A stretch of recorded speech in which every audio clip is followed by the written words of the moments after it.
अस्सलामुअलैकुम स्टूडेंट्स।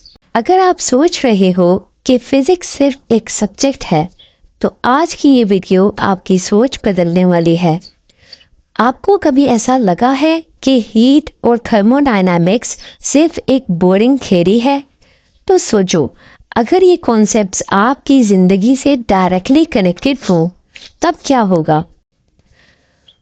तो आज हम क्लास 11 फिजिक्स के chapter number 8 heat and thermodynamics के मोस्ट इम्पोर्टेंट न्यूमेरिकल प्रॉब्लम्स को सिर्फ सॉल्व नहीं करेंगे बल्कि समझेंगे, फील करेंगे और रिलेट करेंगे ताकि एग्जाम के साथ लाइफ के भी प्रॉब्लम्स सॉल्व हो सकें। अगर आपको भी न्यूमेरिकल्स को फास्ट और इजीली सॉल्व करना है, कम्पिटिटिव एग्जाम्स क्रैक करने हैं और फिजिक्स को एकदम क्लियर कॉन्सेप्ट के साथ सीखना है तो वीडियो को लास्ट तक जरूर देखो, क्योंकि आज की एक्सप्लेनेशन आपको टॉपर लेवल क्लैरिटी देने वाली है। तो चलिए शुरू करते हैं क्वेश्चन नंबर 1 से। क्वेश्चन नंबर 1 है, find number of moles in air in an inflated balloon of radius 10 cm and pressure 180 kilopascal at room temperature। तो एक इंफ्लेटेड बैलून का रेडियस 10 सेंटीमीटर है जिसका प्रेशर 180 किलो पास्कल है और टेम्परेचर रूम टेम्परेचर यानी कि 25 डिग्री सेल्सियस है, और हमें बताना है कि इस बैलून में कितने मोल्स ऑफ एयर मौजूद हैं। बहुत सिंपल अप्रोच है, बस एक इक्वेशन आपको याद रखनी है। स्टेप नंबर 1 में हम यूज करेंगे आइडियल गैस इक्वेशन। जब भी आपको गैसेस से रिलेटेड कोई भी न्यूमेरिकल आए, सबसे पहले एक फॉर्मूला याद रखना है, PV is equals to nRT। यही हमारी की इक्वेशन है, जहाँ पे P 180 × 10⁻³ पास्कल के इक्वल है। यहाँ पे किलो पास्कल में इसकी वैल्यू दी है तो किलो की जगह हम 10⁻³ सब्स्टिट्यूट कर देंगे। V वॉल्यूम है जो अभी फाइंड करना है हमने। N नंबर ऑफ मोल्स हैं, यानी ये भी हमें फाइंड करने हैं। R यूनिवर्सल गैस कांस्टेंट है जिसकी वैल्यू 8.314 जूल पर मोल पर केल्विन है। T हमारे पास यहाँ पे टेम्परेचर है जिसकी वैल्यू 298 केल्विन है।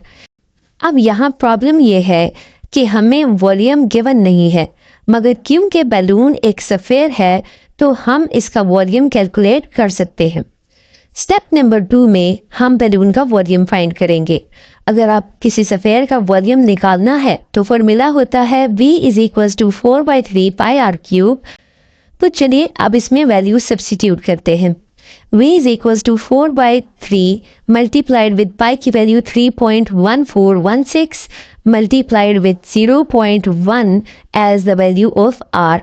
तो 0.1 का हम क्यूब लेंगे और ओवरऑल रिजल्ट हमारे पास आ जाएगा V is equals to 0.00419 metre cube. अब इस वैल्यू में हम 0.4 के बाद शिफ्ट करके इसको इक्वल कर देंगे 4.19 इंटू 10⁻³ मीटर क्यूब। जी स्टूडेंट्स, बात समझ आई? सिंपल सी बात है, बस सफ़ेयर का वॉल्यूम निकालना था।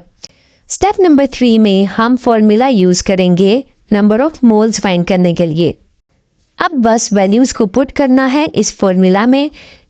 N is equals to PV divided by RT। यहाँ पे P यानी pressure, V means volume, R universal gas constant और T मीन्स टेम्परेचर। इन 4 क्वांटिटीज की वैल्यूज पुट करेंगे तो हमारे पास फाइनल रिजल्ट आ जाएगा अप्रोक्सीमेटली इक्वल टू 0.304 मोल्स।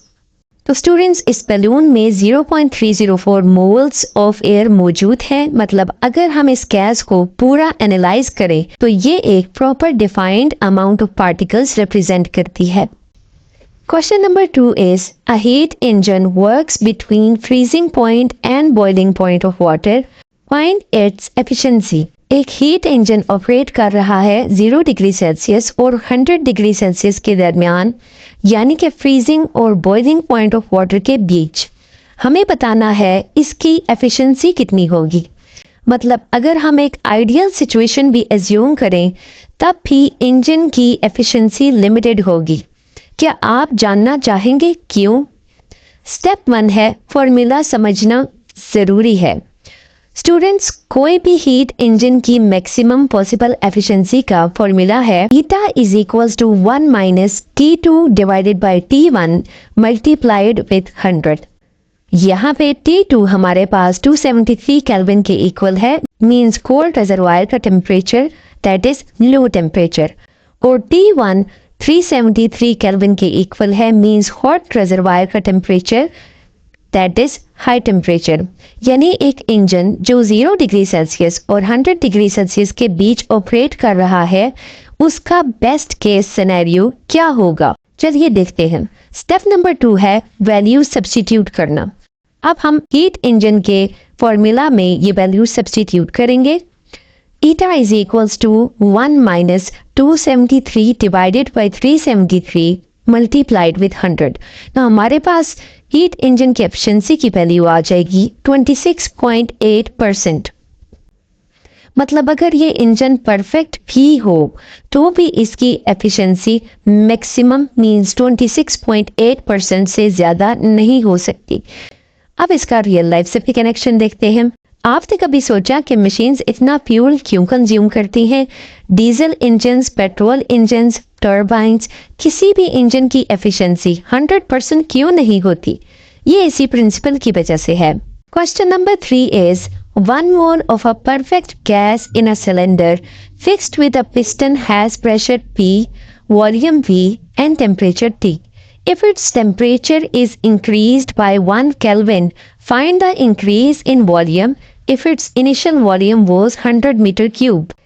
एक गैस सिलेंडर है जिसमें 1 मोल परफेक्ट गैस है, प्रेशर P, वॉल्यूम V और टेम्परेचर T है।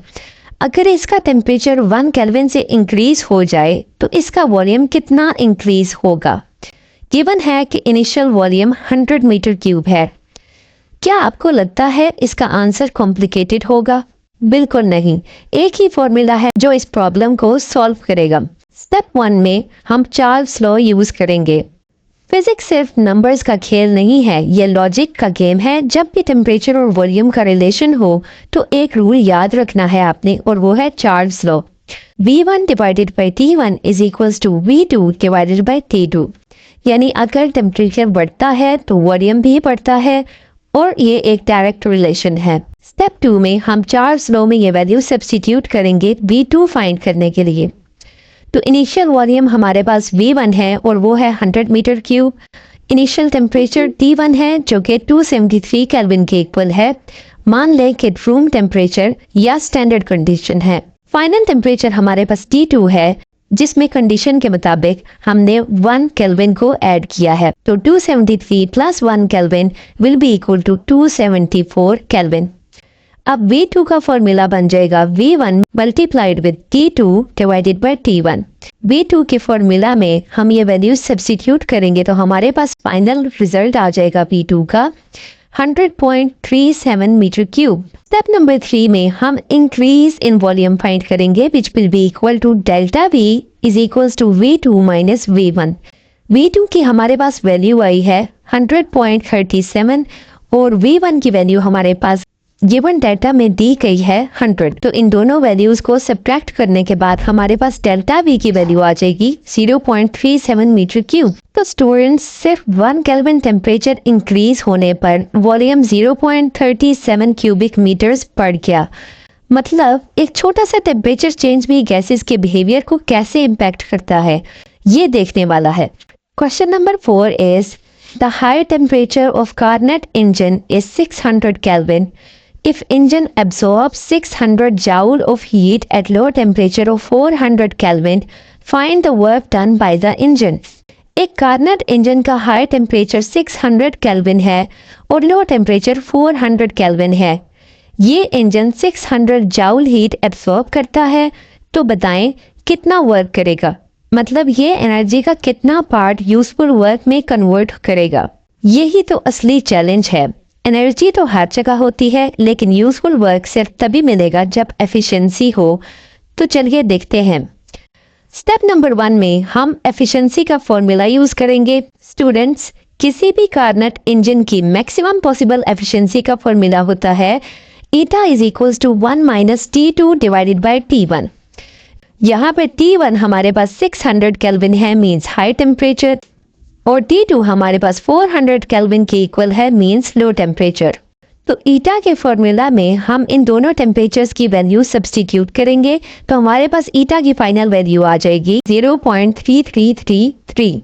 यानी ये इंजन जो भी एनर्जी ले रहा है उसका सिर्फ 33.33% काम में आएगा, बाकी वेस्ट हो जाएगा। स्टेप 2 में हम वर्क डन का फॉर्मूला यूज करेंगे। अगर एफिशिएंसी पता चल गई तो अब सिंपल कैलकुलेशन है, W is equals to eta multiplied with heat absorbed। तो W is equals to 0.333 multiplied with 600 will be equal to 200 joules। मतलब ये इंजन 600 जाउल हीट लेने के बाद सिर्फ 200 जाउल काम करेगा, बाकी एनर्जी वेस्ट हो जाएगी हीट की फॉर्म में। Question number 5 is a small 220 watt immersion heater is used to boil 136 gram of water. Calculate the time required to bring this water from 23.5 degrees Celsius to boiling point. Ignore any heat loss। 220 watt का immersion heater दिया गया है, आपके पास 136 gram water है जो 23.5 degree Celsius से boiling point means 100 degree Celsius तक ले जाना है। अब सवाल ये है कितना टाइम लगेगा, 1 मिनट या 2 मिनट? तो चलिए निकालते हैं। स्टेप नंबर 1 में हम हीट रिक्वायर्ड फाइंड करेंगे। अगर हम पानी को गर्म करना चाहें तो एनर्जी लगेगी, और ये एनर्जी और इस एनर्जी का फॉर्मूला होता है Q is equals to mc delta T। यहाँ पे M हमारे पास 0.136 किलोग्राम के इक्वल है, इसको हमने ग्राम से किलोग्राम में चेंज किया है। C की वैल्यू 4200 जाउल पर किलोग्राम पर केल्विन है, और यहाँ पे C specific heat of water है। टेम्परेचर हमारे पास T1 है जो कि 23.5 डिग्री सेल्सियस के इक्वल है। इसे केल्विन में चेंज करने के बाद इसकी वैल्यू आ जाएगी 296.5 केल्विन। फाइनल टेम्परेचर हमारे पास 100 डिग्री सेल्सियस है, और इसको भी केल्विन में चेंज करने के बाद वैल्यू आ जाएगी 373 केल्विन। पावर ऑफ हीटर यहाँ पे P है जो कि 220 वॉट के इक्वल है, और चेंज इन टेम्परेचर हमारे पास आ जाएगा delta T is equals to T2 minus T1 that will be equal to 76.5 kelvin. तो इन सभी वैल्यूज को Q के फॉर्मूला हीट के फॉर्मूला में सब्स्टिट्यूट करने के बाद जो हमारे पास फाइनल वैल्यू आएगी वो होगी 43696.8 जाउल्स। मतलब कि छोटी सी क्वांटिटी ऑफ वाटर बॉईल करने के लिए हमें 43696.8 जाउल्स एनर्जी चाहिए। स्टेप 2 में हम रिक्वायर्ड टाइम फाइंड करेंगे। अब ये एनर्जी की स्पीड से मिलेगी वही स्पीड जो हीटर की पावर है, तो T is equals to Q divided by P। ये फॉर्मूला हमने पावर के फॉर्मूला से डिराइव किया है। तो यहाँ पे Q और P की वैल्यू सब्स्टिट्यूट करके हमारे पास T की वैल्यू आ जाएगी 198.62 सेकेंड्स, यानी अप्रोक्सीमेटली 3.31 मिनट्स के इक्वल। तो स्टूडेंट्स अगर आप 220 वॉट हीटर यूज करें तो 136 ग्राम वाटर को बॉईल होने में 3.31 मिनट्स लगेंगे। अब यहाँ एक रियलाइजेशन है, जो लोग सोचते हैं कि पावर ज्यादा हो तो काम जल्दी होगा, बिल्कुल सही सोचते हैं। अगर हीटर पावरफुल होता तो टाइम कम लगता, और जिंदगी भी ऐसी ही है। अगर आप पावरफुल स्किल्स डेवलप करें तो आपका काम जल्दी होगा, एफिशिएंसी बढ़ेगी और सक्सेस जल्दी मिलेगी।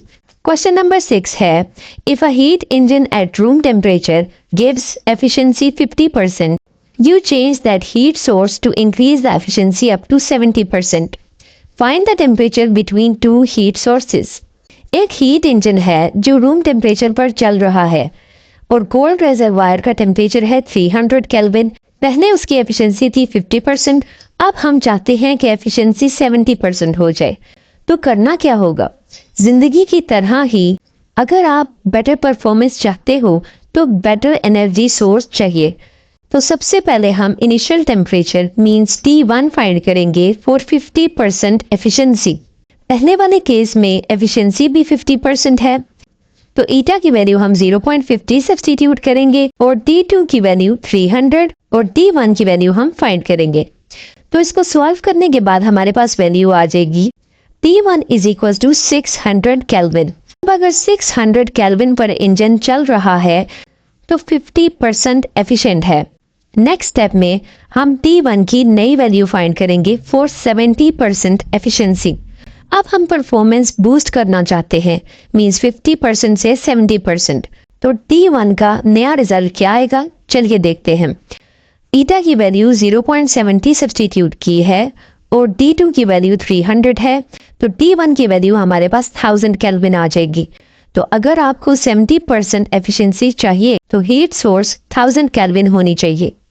लास्ट स्टेप में हम टेम्परेचर डिफरेंस फाइंड करेंगे, तो कितना इंक्रीमेंट चाहिए। Delta T will be equal to T1 new minus T1 old. तो T1 की नई वैल्यू हमारे पास 1000 आई थी और T1 की पुरानी वैल्यू हमारे पास 600 आई थी। इस तरह delta T will be equal to 400 kelvin. बस मतलब 400 केल्विन और बढ़ाओ तो इंजन 50% से 70% एफिशिएंट हो जाएगा। Question number 7 is, a Carnot engine absorbs an amount of heat Q at temperature T. Find the rejected heat at temperature T/3. तो ये सवाल सिर्फ एक कार्नट इंजन का नहीं है, ये एक लाइफ लेसन भी है। कभी सोचा है कि कोई भी सिस्टम 100% एफिशिएंट क्यों नहीं होता? जो भी हीट हम देते हैं उसका कुछ पार्ट वेस्ट होता ही है। आज हम यही जानेंगे कि अगर एक इंजन को T टेम्परेचर पर हीट मिले तो वो T/3 पर कितनी हीट रिजेक्ट करेगा। सोचें अगर हम भी अपनी एनर्जी एफिशिएंटली यूज करें तो कम लॉसेस होंगे और ज्यादा आउटपुट मिलेगा। बस फिजिक्स को सिर्फ सब्जेक्ट की तरह मत देखें, लाइफ में भी अप्लाई करें। तो स्टेप 1 में हम एफिशिएंसी को अंडरस्टैंड करेंगे। कार्नट इंजन का एक सिंपल फॉर्मूला होता है, eta is equals to 1 minus T2 divided by T1। मतलब एफिशिएंसी डिपेंड करती है हॉट और कोल्ड रिजर्वायर के टेम्परेचर की रेशो पर। तो अगर हम T1 की वैल्यू T ले लेते हैं और T2 की वैल्यू T/3 लेते हैं तो ईटा की वैल्यू आ जाएगी 2/3। मतलब ये इंजन 2/3 एफिशिएंसी के साथ काम कर रहा है। अगर आप 100 जाउल्स एनर्जी दें तो सिर्फ 66.6 जाउल्स यूजफुल काम करेगा, बाकी वेस्ट हो जाएगी। स्टेप नंबर 2 में हम रिजेक्टेड हीट को फाइंड करेंगे। अब देखें जितनी एनर्जी वेस्ट होगी वो रिजेक्ट होगी और उसका फॉर्मूला ये है, Q2 is equal to Q1 1 minus eta. यहाँ पे हम Q1 और ईटा की वैल्यू सब्सटीट्यूट करेंगे तो Q2 की वैल्यू हमारे पास Q/3 के इक्वल आ जाएगी।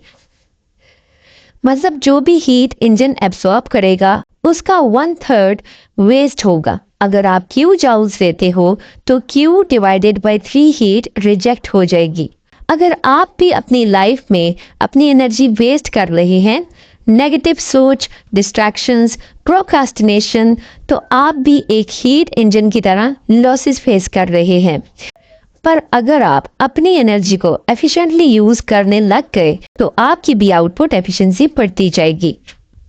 Question number 8 is, 500 joule of energy is required to melt 2 gram of ice at 0 degree Celsius. Find the change in entropy of 70 gram water at 0 degree Celsius if it changes into ice in a refrigerator. आपने कभी सोचा है जब पानी बर्फ बनता है तो सिर्फ उसका स्टेट नहीं बदलता, एंट्रोपी भी बदलती है। और एंट्रोपी सिर्फ एक थर्मोडायनामिक्स का कॉन्सेप्ट नहीं है, ये लाइफ का भी एक रूल है। तो चलिए समझते हैं कि 70 ग्राम वाटर को आइस बनाने के लिए एंट्रोपी चेंज कैसे कैलकुलेट करते हैं। स्टेप 1 में हम गिवन डाटा को देखते हैं। हमें दिया गया है कि 500 जाउल एनर्जी लगती है 2 ग्राम आइस को मेल्ट करने के लिए, तो इसकी लेटेंट हीट पर ग्राम कितनी होगी। इसको फाइंड करने के लिए हम एनर्जी को 2 पे डिवाइड करेंगे तो हमारे पास लेटेंट हीट पर ग्राम आ जाएगी 250 जाउल पर ग्राम।